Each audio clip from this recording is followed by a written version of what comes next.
wrote in the letter to the homeowners that participated in the study, there's potentially reasons for concern, especially for those people that have pathogens in their wells, but there's no reason for alarm or saying that the sky is falling.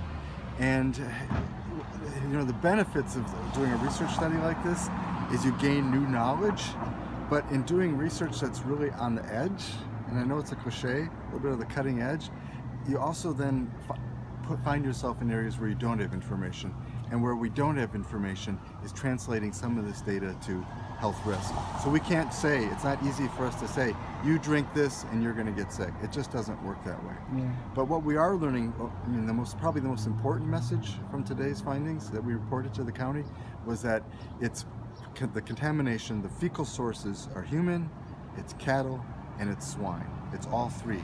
So that's what we learned today. And we also learned that there's some pathogens of concern that are in people's wells. And those folks have the information, and they're going to have to decide what's an acceptable level of risk for them. So I think it's really a message of new knowledge, but yet we still have some work to do as a field, environmental microbiology, of translating this information to estimates of health risk. And did any of the results of this initial preliminary round of testing surprise you, or? Yeah, keep in mind that we did focus on wells in achieving the second study objective. We did focus on wells that had a history of showing that they were vulnerable to contamination. So we have to keep that in mind when I say this number. But to find such a high percentage of those wells, despite evidence that they've been vulnerable, to find such a high percentage of wells that had fecal material in them, yeah, that was a bit surprising. But we have little to compare it to.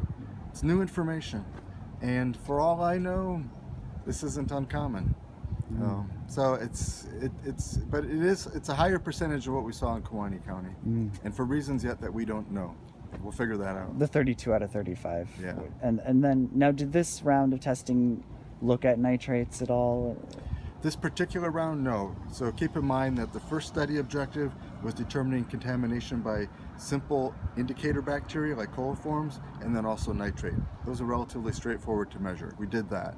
The second objective, identifying sources, the fecal sources of contamination, where the fecal material is coming from, that is a much more complicated set of work. My laboratory does the work. It takes a long time to work through the samples. And so, no, we didn't do the coliform or nitrate along with those.